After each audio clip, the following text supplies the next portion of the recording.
you're on your way to heaven. Amen. Can't wait to get there. Okay. Yeah. One day you will probably sit here and you will say, oh yeah, now at last he's there. He got what he wanted. And now you guys are alone here. But you'll never be alone because he will always be with you. Okay. I hope you're well, and today is a beautiful day. Although it's cold, the winter's here, it's approaching, and even while we just, maybe, I must just say, I know that we have announced the winter drive and so on, and please, I just want to ask of you, around about, I think not this coming weekend after that, we would like to hand over some clothes to Pastor Thomas as well, which we do annually. We hand out clothes, we give to the people in the townships and so on, just before the heavy cold strikes in June, July, August. So I just want to ask of you, as well, and I heard that there is also some clothes needed on Pastor Jasmine's side. So please, children's clothing,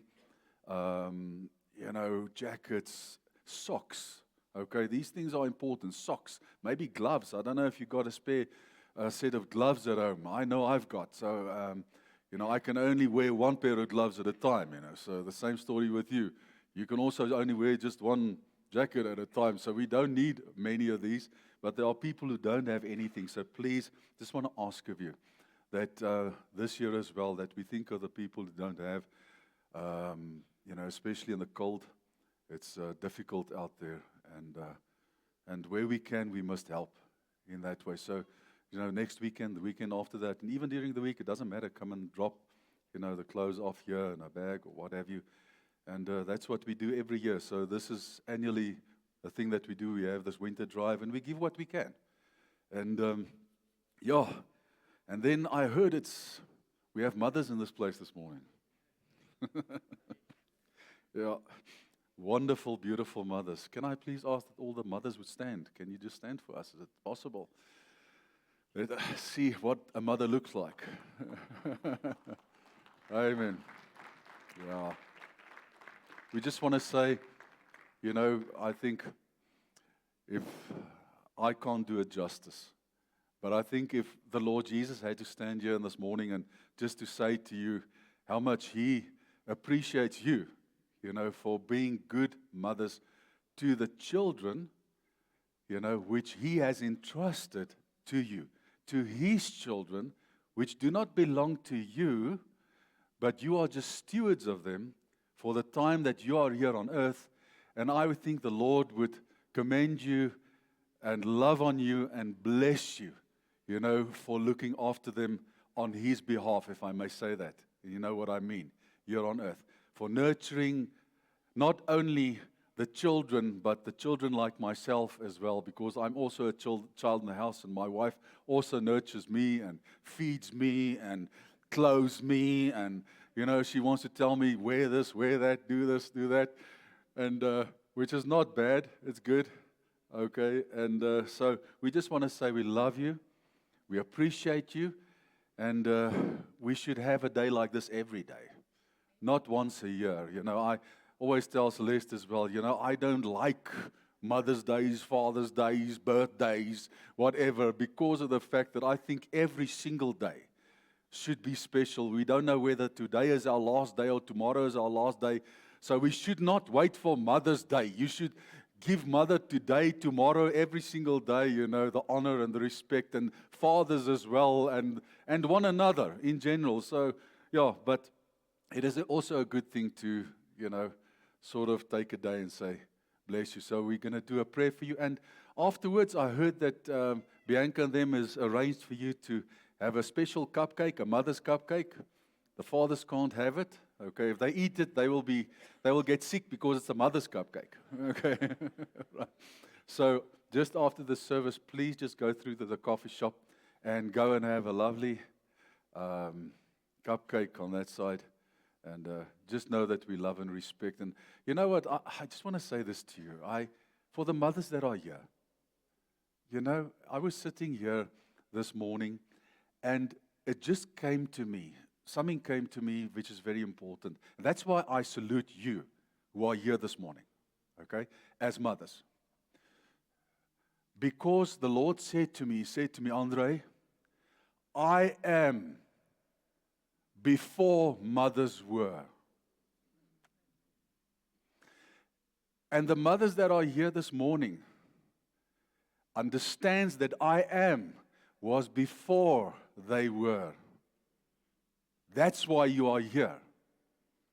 To honor Him this morning on Mother's Day, to honor Him here, okay, and place Him before you and yourself and your own desires. Otherwise, you would not have been here today. And I feel I want to say this, okay? You came here this morning and you placed Him first.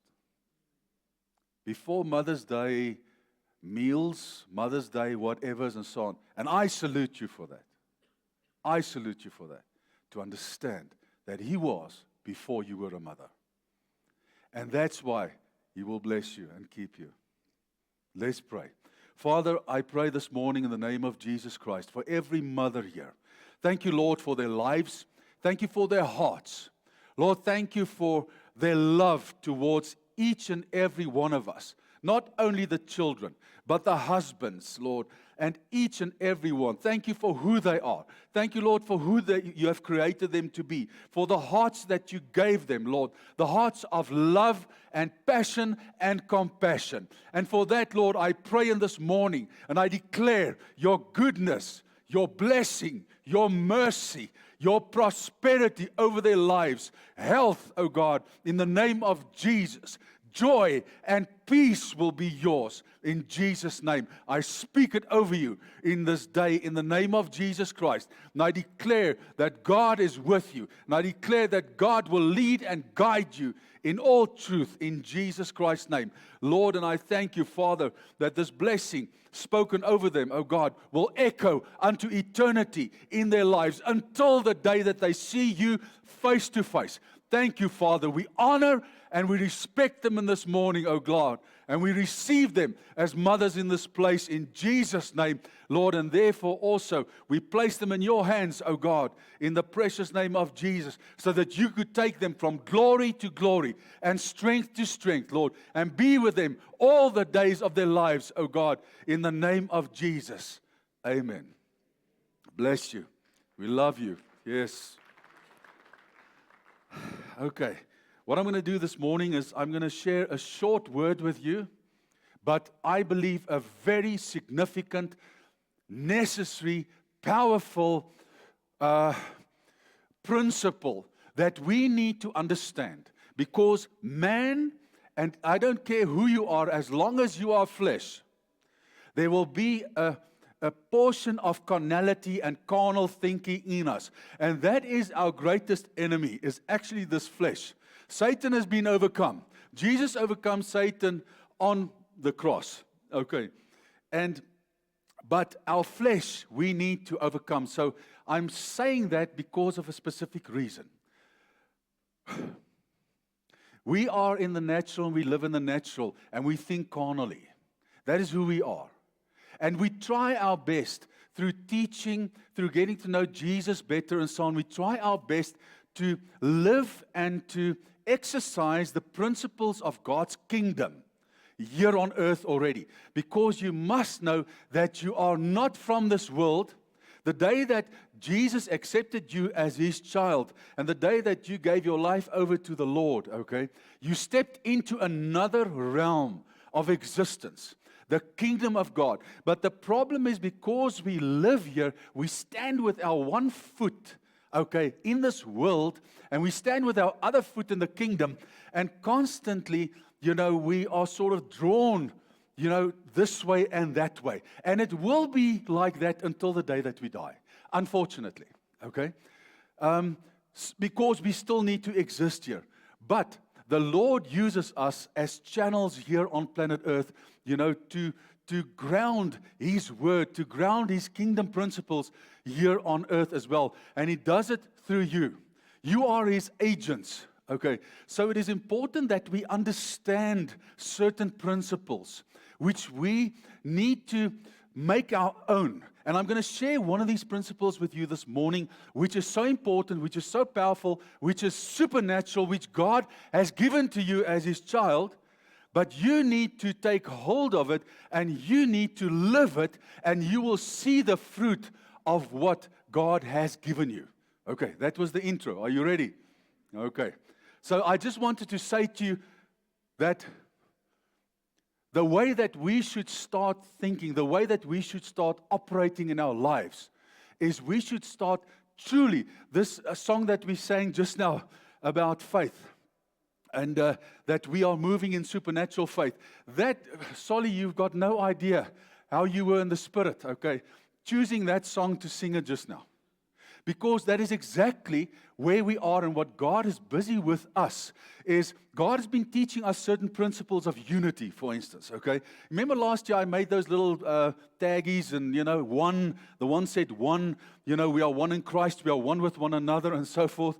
And that God started already there a process, planting a seed in each and every one of us to understand what is the church about? Why are we here? We are not just here to gather spiritually and sound very spiritual and think to ourselves, okay, I'm a spirit, a soul, and a body, and I've got a life out there, and I need to have, keep my spiritual mindset right and so forth. And on Sundays, I give this time to the Lord, and on the week, I do what I do and so forth, and that's just part of me. No. Jesus and the kingdom is not a part of your life. It is your life.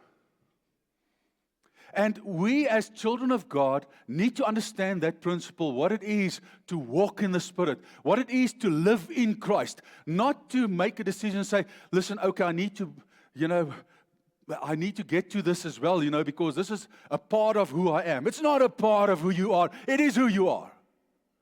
And if we do not understand those things, David, okay, we will not function, we will not function in the power which God has given us. And what I'm going to share with you guys this morning is just one good principle. I'm going to say a couple of things. I'm going to keep it short and sweet, okay? But I want to drop something. I want you to understand something of what God has given you. Each and every one of you is given something special, which you need to know, identify, and which you need to use here on this planet whilst you are here, living here. It's going to mean nothing for you in heaven. You don't need it there. You don't need that ability. You don't need that gift at all there. But you need it here to function and to succeed in what God wants you to be. Now, I didn't know exactly, must be honest with you, what to call this sermon this morning, so I said using holy power. Okay, so that was the closest I could get to what I thought was right. And the Lord led me to share with you the parable of the talents. Now, we all know the parable of the talents. I'm just going to read it through. My wife's sitting here this morning, so I'm going to listen to her. I'm going to read the whole thing, and then after that, I'm going to preach. Is that all right?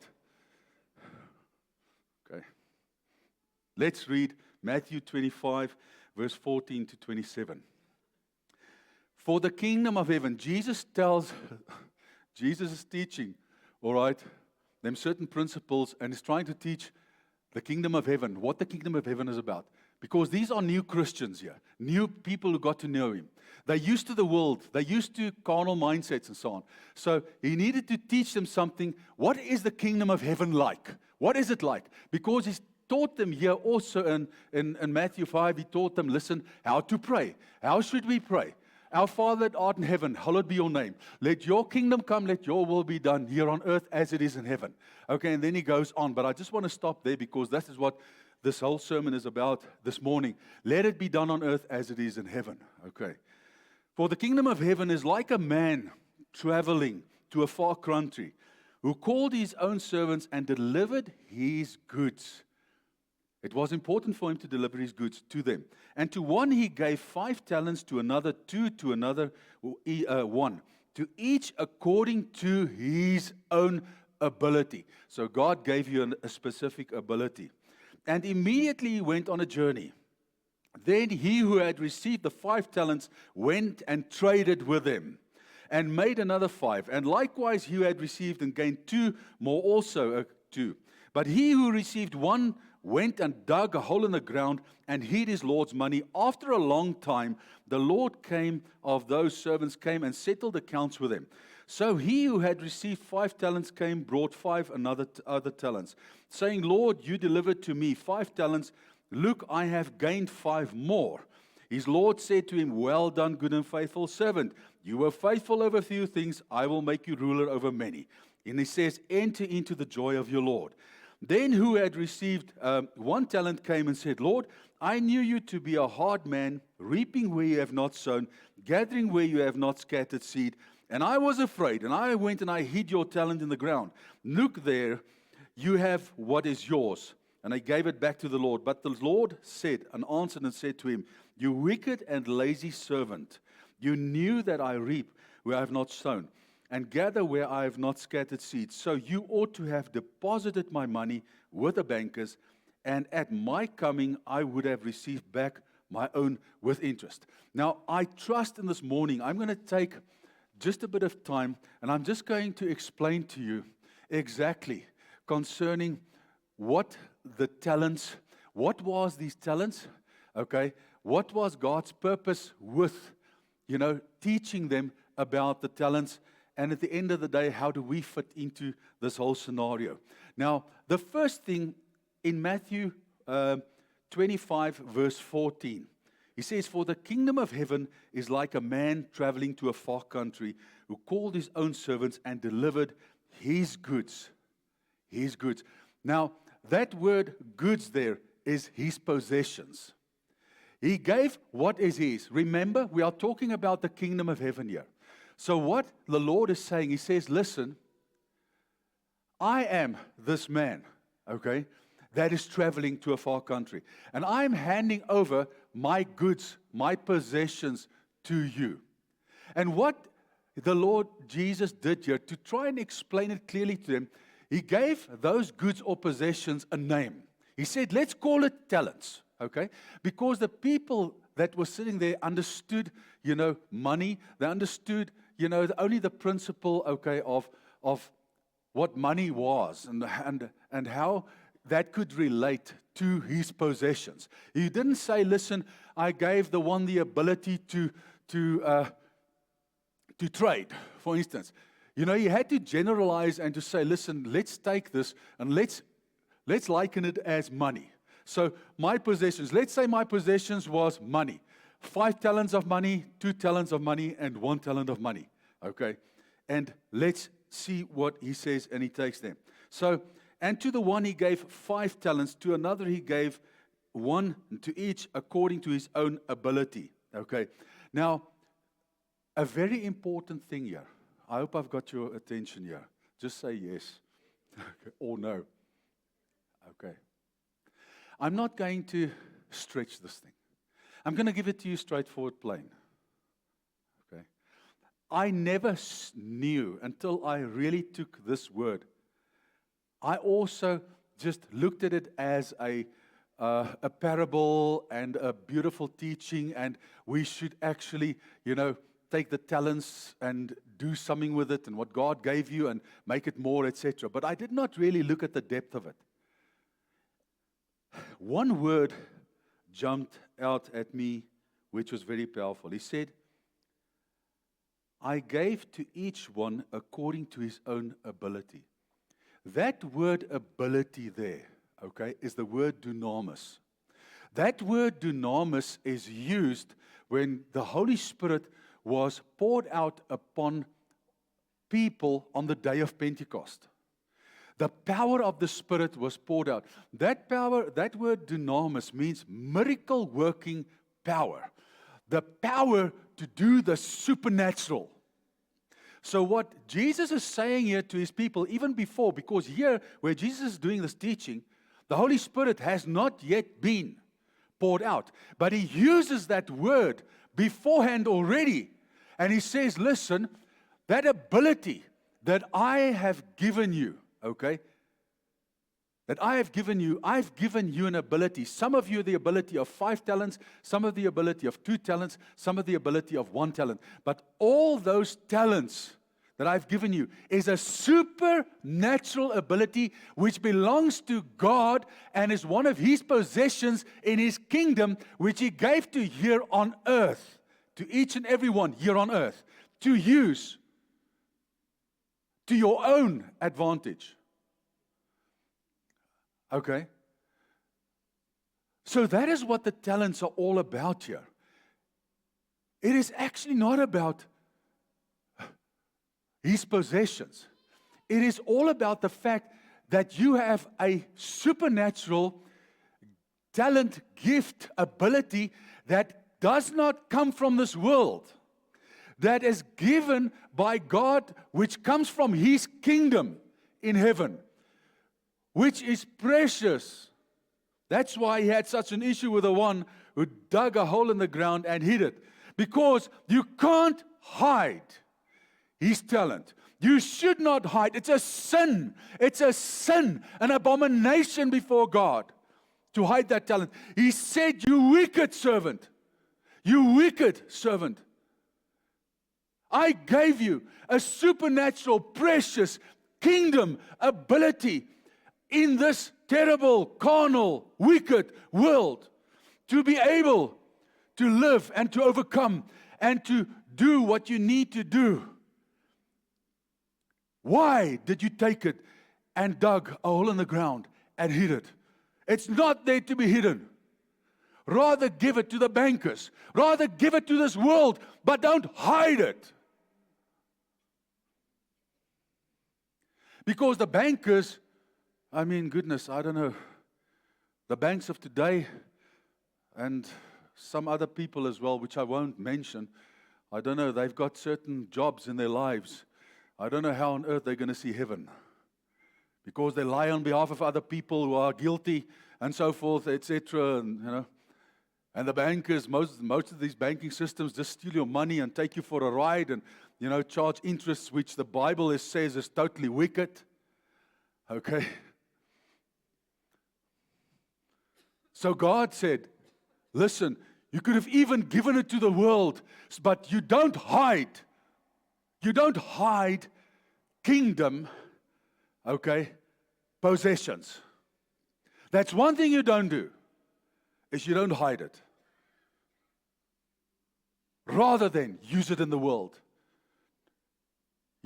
And we know that many people use their talents not for God, but for their own gain and in this world. Unfortunately, children of God do a lot of those things. Okay, so I just wanted to say to you, very importantly, the Lord taught us to pray, let your kingdom come here on earth as it is in heaven. So what we can see is, God teaches us, Jesus taught us to pray, that it should be something, a desire for you, that it should be a focus point for you, that the kingdom principles are manifest through you and live through you here on earth. Okay? So you start here as a child of God already, living the kingdom principles. Now He has given you a kingdom possession, a very, very beautiful, precious gift. Call it a gift, which you use here on earth to your advantage. And don't hide it. Don't hide it, an ability. That ability is so diverse, it opens doors for you, and it makes you special in doing and operating on planet Earth. Don't hide it. Don't hide it. Those are heavenly possessions. Okay. Matthew 25. Now I'm just going further down the line in Matthew 25. Then he who had received the 5 talents went and traded with them and made another 5. And likewise he who had obviously received 2 did the same. But the one who had 1 talent obviously went and dug a hole in the ground and secretly he covered it up. So it's very straightforward. that kingdom talent that you have received, which is not of this world, which only you can receive, okay, and actually utilize it. Once you have Christ in you, you need to trade with it. If we say trade with it, it's not in a business sense always. But trading with it, it means labor with it, work with it, okay? Because that specific possession, that specific gift is going to help you. God knows. He created you. He knows your way. He knows the road you're going to walk. He knows you're going to need that specific possession and gift for where you need to go and for what you need to do and the challenges that you are going to face as one unique individual which He has created. If I try and use your talent, I'm going to fail. That is not the road I must walk. It's the road you must walk. So He gave me a different way and a different talent, okay, than He would give to you.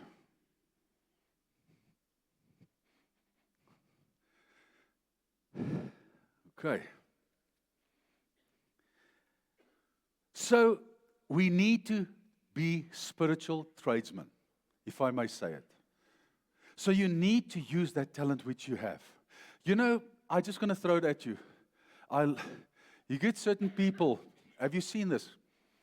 I know a couple of them.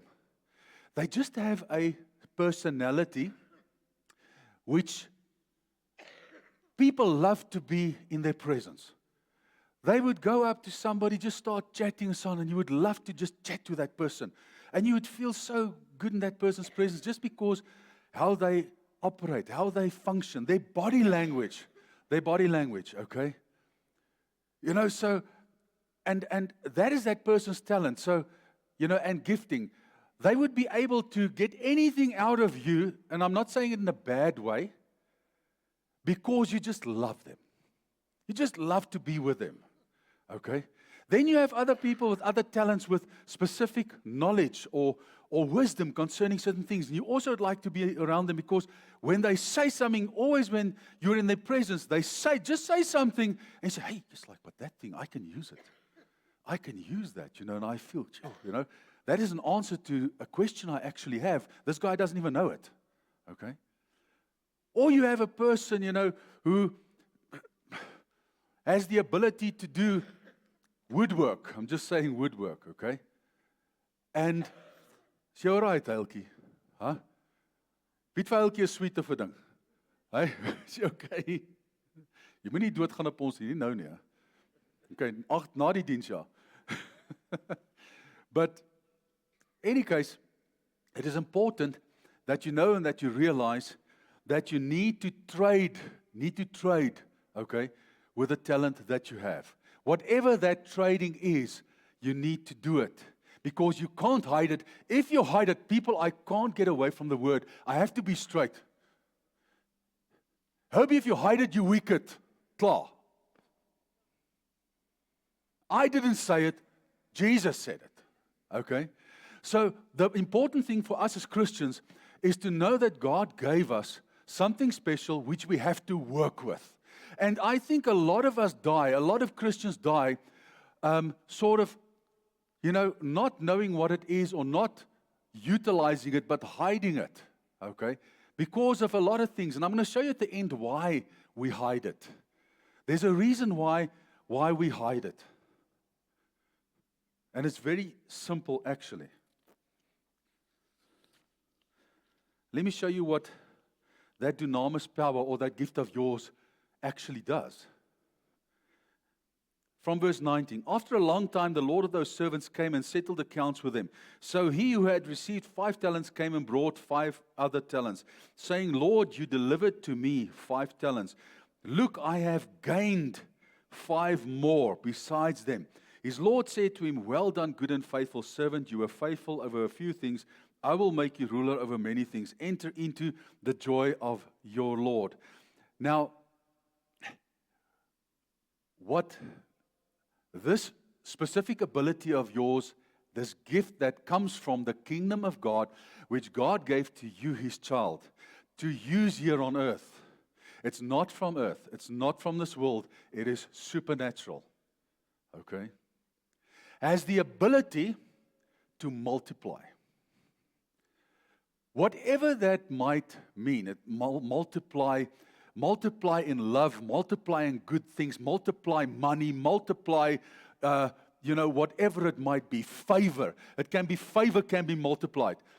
You know, people, I want to say this to you very importantly.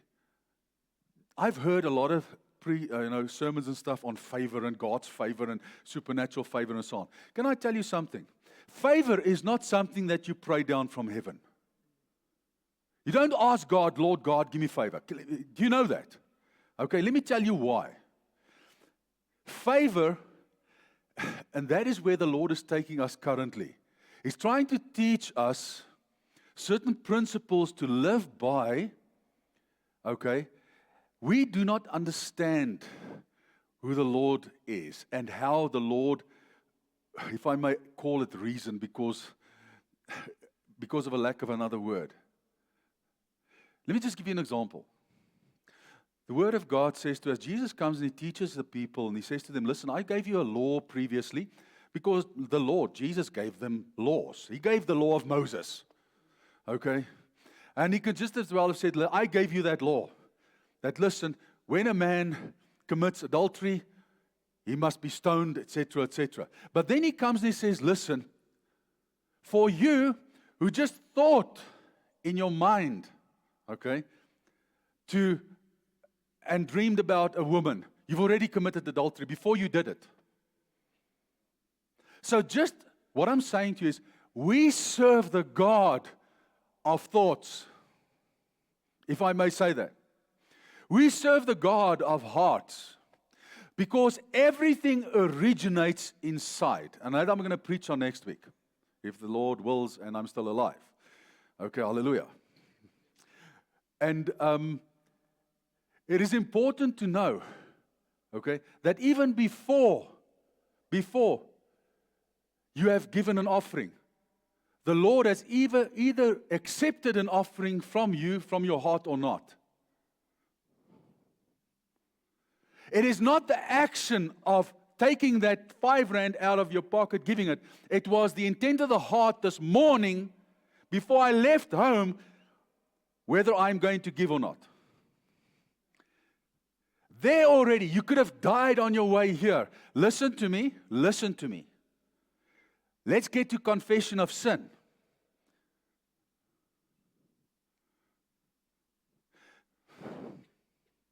You are already forgiven before you have confessed sin. Just by confessing it in your heart and saying, Lord, forgive me here. The fact that I say it or I so-calledly pray it, which we think is prayer speaking, it's not speaking always. Most of prayer takes place inside of you. Everything originates and takes place inside of you first. Let me give you an example. I've done something to you or whatever, and in my heart and wherever I've got remorse. And I say, and I know in my heart I'm guilty. And in my heart I come and say, Lord, please forgive me. But I haven't spoken it out. And in that second, I die. A car strikes me from the side because I did not focus because I was thinking, about that. Was I forgiven or not? Okay. Now, based upon that, and I don't want to preach that now, based upon that, exactly here. The Lord knew there, before those guys traded already, whether they're going to trade or not. The Lord knows here, as we are sitting and standing here today, whether you are going to trade or not. Because it's either in your heart or it's not. When God comes and He says, do a thing, it is actually just the action of, okay, just go. Let it manifest actually now, in the natural. You see, we need to understand, people, listen to me. We need to understand what it is when the Holy Spirit indwells you. Nothing can be hidden. Nothing. When you just think now, He knows. Whatever you think. And sometimes we think wrong things. Or sorry Lord, many times. Sorry Lord, most of the times. We think the wrong things. We don't give people the benefit, like he says, concerning certain things. We don't, because of the carnal mindset. Are you still awake? You still here? Okay. Now, what I want to say here is, this special talent, gift, ability that God has given you, okay, has the ability to become more and to multiply. That is God's principles, okay. So he said here, and very importantly, look at this word. He says, well done, good and what? What? Say it again. Good. Faithful.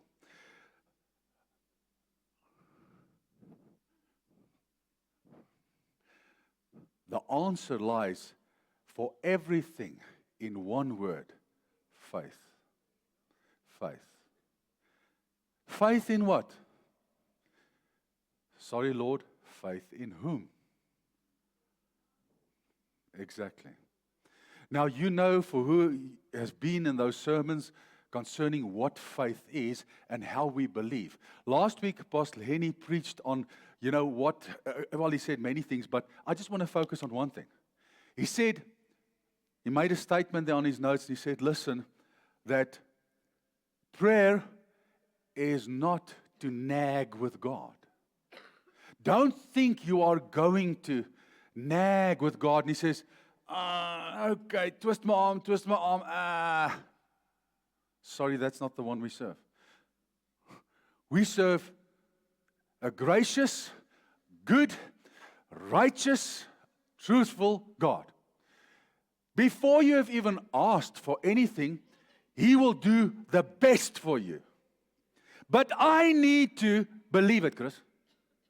If I do not think He wants the best for me, my mindset about who He is totally corrupt. This is what the guy with the one talent had. His biggest problem was his mindset about God was totally corrupt. Okay? So I'm moving to my last slide. Okay? And this is quite a victory. Okay? Your perception or opinion of God causes fear or faith to manifest. It is so easy, so straightforward. Okay? Then he who had received the one talent came, said, Lord, I knew. That word knew means perceive. I perceive. From my point of view, Lord, I perceive you to be hard. I perceive you to be a difficult man. Okay? I perceive you to be. This is what he's actually saying in the talents. Is God difficult? Is God unjust? No, He's not. But this guy, the other two, with the 2 and the 5 talents, they had faith and they knew God to be good. They knew God to be supportive. They knew God, to stand by what He said. That was their perception and their belief in who God is. This guy with the 1 talent, his perception was, this God. Like many Christians ask 50,000 questions. Why did God do this? Why did God do that? Who the hell do you think you are? And I use that word and I say it again. Who the hell do you think you are to ask the one who created you? And I'm saying this loudly because we need to wake up. Because this is a thing that holds us back from many great things, is our perception of who He is. Instead of believing and living, let your will be done. Submitting totally to Him, trusting Him fully with everything that you have. Just leaving it in His hands, John, net vir hom los. En sê, Here, ek het gebid, I asked and I shall receive. You are faithful. I am a conniver. I am wrong. I am in the flesh, not you, Lord. You are the epitome of good.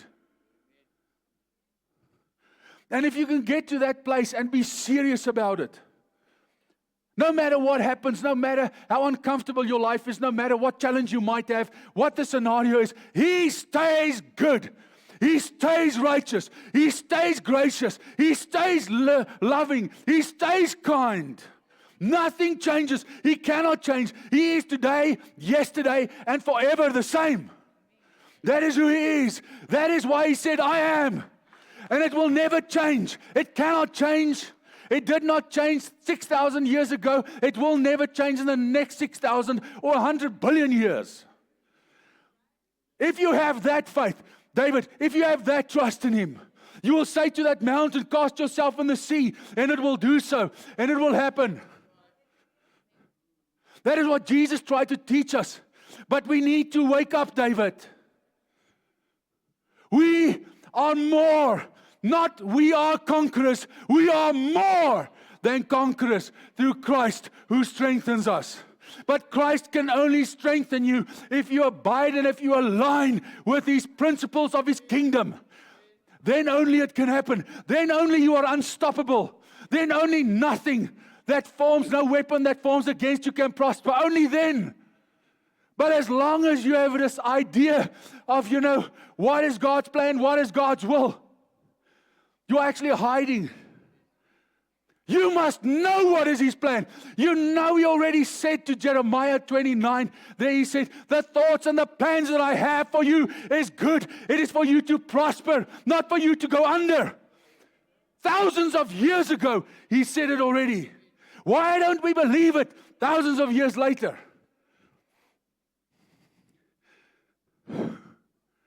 Questions, questions, questions. Doubt, doubt, doubt. Just stand in conviction. And this is it. As easy as that. Nothing will move you. Nothing will stand before you. But it is you and me that allow these things. So the fact of the matter is, people, it is, if you do not know who God is, and I just told you now, in layman's terms, more or less, just more or less, who He is, and that He never changes, that He stays who He is, okay? But if your perception of Him is doubtful here, doubtful there, or whatever, you know what that is? That creates fear. And fear causes you to hide. Like Adam hid, and Eve, from the beginning, it is the first thing that they did, they hid. That's why sin gets hidden.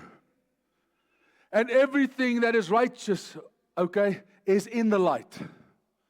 Nothing is hidden. Nothing. So, I hope that point concerning your perception of God and who He is and what you stand by and what you believe and what you are convicted of, okay, and what you walk in is truly who He is. No matter whether you fail in business, no matter whether you are sick, no matter whether you are dying, those things are weaknesses not of the kingdom. They are weaknesses of planet Earth.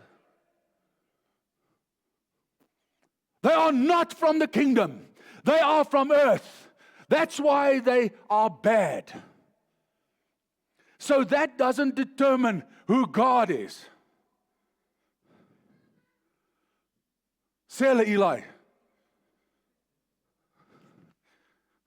Okay. Maybe that was prophetic, I don't know. So, one principle. God, the Almighty, the one who created the sun, the one who holds the sun in the sky and does not cause it to fall on earth or to strike earth, who keeps it there, who sustains it, who maintains it. The whole universe, the stars and the planets, that they don't collide. That one, that actually comes and says to the waves, Here is your boundaries. Here you stop. And you don't move over onto the land and drown my people. Have you seen the sea? Have you been to the sea in your lives? That water is so huge and powerful. It can easily just run over countries. But someone says and commands that water to stop. Listen to me, every single wave that crushes, every second or every couple of seconds, he says, stop, stop, stop. All the time, until the end. He never sleeps. The Bible says he never sleeps and he never slumbers.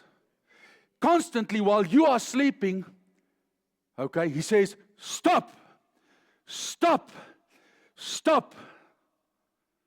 That is the one that you serve.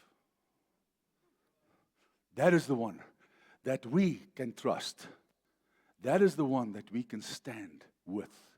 And know, he will never leave you, David, he will never forsake you. That's the one that said that. I think we can take his word. I think we can do that. Which for thousands of years, every single morning when you wake up, there's light. Every single night, there's darkness. Every single season, here we are sitting. 3 weeks ago, we didn't have jackets. We didn't need them. He said, listen, seasons will be there. That's the same one. How on earth can't we trust him with our lives? How on earth can't we trust him with everything? Okay.